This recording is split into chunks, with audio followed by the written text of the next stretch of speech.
My channel JK tutorial. हम कर रहे थे क्लास 9th के साइंस का chapter 3 that is atoms and molecule, जिसमें लास्ट टाइम डिस्कस किया था हमारा topic what is an atom. आज का हमारा टॉपिक है व्हाट इज़ ए मॉलिक्यूल, जिसमें हम मॉलिक्यूल के बारे में डिस्कस करेंगे। लेकिन उससे पहले जो मेरे चैनल पर न्यू है, मेरी वीडियो को फर्स्ट टाइम देख रहे हैं, वो इसे सब्सक्राइब करना ना भूलें। चलिए स्टार्ट करते हैं। What is a molecule? Molecule क्या होता है? मॉलिक्यूल जनरली में एक ग्रुप होता है टू उससे ज़्यादा एटम का। जब आपके दो या दो से ज़्यादा एटम जो होते हैं वो केमिकली एक दूसरे के साथ जुड़ जाते हैं, टाइटली हेल्ड हो जाते हैं एक दूसरे के साथ किसी अट्रैक्टिव फोर्स के कारण, तो आपका क्या बनता है? मॉलिक्यूल बनता है। याद रखिए, मॉलिक्यूल जो बनता है वो आपका दो या दो से ज़्यादा एटम जब केमिकली एक दूसरे से कंबाइन करते हैं, जुड़ जाते हैं किसी अट्रैक्टिव फोर्सेस के कारण, वो आपका ग्रुप जो होता है उसके क्या बनता है? मॉलिक्यूल बनता है। तो हम डिफाइन कर सकते हैं मॉलिक्यूल को कि वो सबसे स्मॉलेस्ट पार्टिकल है एलिमेंट का या कंपाउंड का जो कैपेबल है और वो इंडिपेंडेंटली एग्जिस्ट कर सकता है। क्योंकि हमने ऑलरेडी डिस्कस किया था हमारे लास्ट वीडियो में कि जो एटम होते हैं वो इंडिपेंडेंटली एग्जिस्ट नहीं कर सकते। अकेला एटम जो है वो एग्जिस्ट नहीं कर सकता। इसीलिए जो एटम्स होते हैं वो आपस में कंबाइन करते हैं और मॉलिक्यूल बनाते हैं, और वो मॉलिक्यूल जब मैटर की फॉर्म में क्या करते हैं? एग्जिस्ट करते हैं। और ये जो मॉलिक्यूल होते हैं ये शो करते हैं प्रॉपर्टी उस सब्सटेंस की जिस सब्सटेंस के एटम होंगे। अगर फॉर एग्जांपल हाइड्रोजन का एटम है, तो हाइड्रोजन का एटम जब आपस में कंबाइन होंगे तो वो किसका मॉलिक्यूल बन जाएगा? हाइड्रोजन का मॉलिक्यूल बन जाएगा। और वो हाइड्रोजन की सारी प्रॉपर्टीज़ जो है वो शो करेगा। जो एटम होते हैं सेम एलिमेंट के या डिफरेंट एलिमेंट के, वो जॉइन होके मॉलिक्यूल्स बना सकते हैं। अलग अलग मीन्स आप कंपाउंड बनाते हो, जिस तरह से फॉर एग्जांपल सोडियम क्लोराइड का, तो वहाँ पे आप सोडियम और क्लोरीन दो एलिमेंट लेते हो। उसी तरह से यहाँ पे भी अगर एटम आपने लेने हो तो आप सोडियम के एटम और क्लोरीन के एटम भी आपके कंबाइन कर सकते हैं मॉलिक्यूल बनाने के लिए। उसी तरह सोडियम और सोडियम का एटम आपका एटम भी कंबाइन होकर मॉलिक्यूल बना सकता है। मीन्स आपके एटम जो हैं वो सेम एलिमेंट के भी हो सकते हैं, वो डिफरेंट एलिमेंट के भी हो सकते हैं। अब मॉलिक्यूल्स जो हैं आपके एलिमेंट्स के, वो कौन से होते हैं? जो मॉलिक्यूल्स होते हैं एलिमेंट्स के, वो किसके बने होते हैं? सेम टाइप के एटम्स के। जैसे कि मॉलिक्यूल कुछ एटम्स के, जैसे ले लीजिए आपका आर्गन हो गया, एयर, हीलियम एक्सेट्रा, ये किसके बने होते हैं? सिर्फ एक एटम, सेम एलिमेंट, ठीक है, one atom of that element. इन्हीं एटम के एलिमेंट को ज्वाइन करके इनका मॉलिक्यूल बनता है।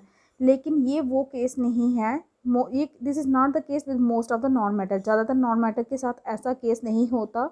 एग्जाम्पल दिए है आपको, जैसे कि एक ऑक्सीजन है। ऑक्सीजन का मॉलिक्यूल जो होता है उसमें दो एटम्स होते हैं ऑक्सीजन के, इसीलिए ऑक्सीजन को क्या बोला जाता है? Die atomic molecule. सिंपल बताया ना, यहाँ पे एक ही एटम था। आर्गन और हीलियम में क्या थे? एक ही एटम था, इसीलिए आपका कौन सी फॉर्म में एग्जिस्ट करता है आर्गन?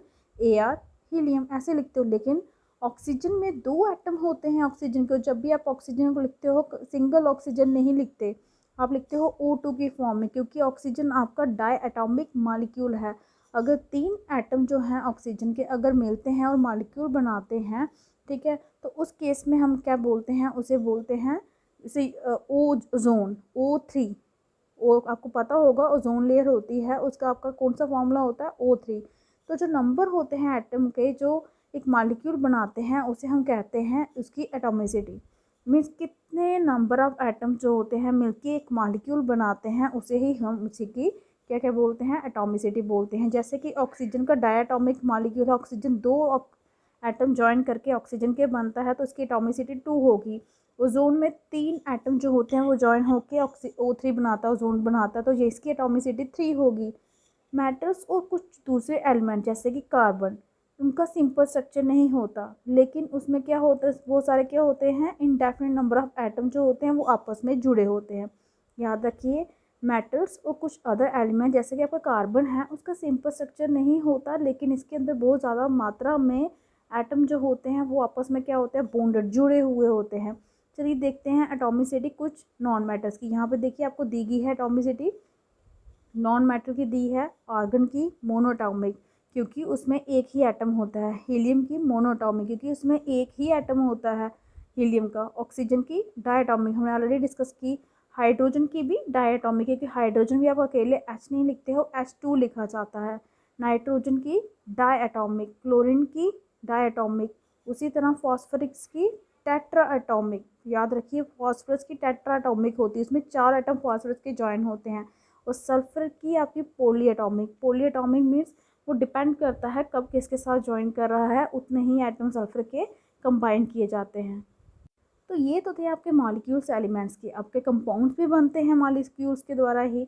अब मॉलिक्यूल्स कौन से होते हैं कंपाउंड के? अब एटम जो होते हैं अलग अलग एलिमेंट के, जब वो ज्वाइन करते हैं किसी डेफिनेट प्रोपोर्शन में, फिक्स्ड रेशियो में, तो क्या बनाते हैं? Molecules of compounds. जब आपके एटम अलग अलग एलिमेंट्स के ज्वाइन होके एक डेफिनेट रेशियो में, प्रोपोर्शन में क्या बनाते हैं? मॉलिक्यूल्स बनाते हैं। तो किसके? कंपाउंड्स के। जैसे कि आपको एग्जांपल यहाँ पे दिए गए हैं टेबल 3.4 में। यहाँ पे देखिए मॉलिक्यूल्स आपको बताए गए हैं कुछ कंपाउंड्स के, जैसे कि आपका है वाटर। वाटर किसका बना है? हाइड्रोजन और ऑक्सीजन का। लेकिन आपको पता है रेशियो बाय मास कितना होता है? 1:8। ये हम ऑलरेडी डिस्कस किया हुआ है लास्ट वीडियो में भी। उसी तरह अमोनिया का भी कितना था? 14:3। कार्बन डाइऑक्साइड का कितना है? 3:8। तो ये आपको रेशियो मास के बताए गए हैं और कंबाइनिंग एलिमेंट भी बताए गए हैं, कौन से एलिमेंट्स को कंबाइन करके आपके ये कंपाउंड बने हैं। आप यहाँ पे आपको एक एक्टिविटी दी गई है, टेबल 3.4 देखा आपने, जिसमें रेशियो बाय मास भी दिखाया गया है एटम का जो प्रेजेंट है मॉलिक्यूल्स के अंदर। वो टेबल जो आपका 3.2 था उसमें एटॉमिक मासेस थे एलिमेंट के। अब आप रेशियो कीजिए, किसका फाइंड करना आपने? नंबर ऑफ एटम का, किसके साथ? एलिमेंट्स जो हैं मॉलिक्यूल्स के अंदर। वो आपको टेबल 3.4 में दिया गया है। आपने रेशियो निकालना है नंबर ऑफ एटम का, जैसे कि वाटर मॉलिक्यूल का। देखिए यहाँ पे कैसे फाउंड करना है। आपका था हाइड्रोजन। हाइड्रोजन का रेशियो आपको ऑक्सीजन के साथ कितना दिया था? 1:8। ये आपका 1 आ गया, ये आपका 8 आ गया। एटॉमिक मास जो आपको पता 3.2 टेबल में लास्ट वीडियो में हमने डिस्कस किया था, वो एटॉमिक मास हाइड्रोजन का कितना होता है? 1 होता है। ऑक्सीजन का कितना होता है? 16 होता है।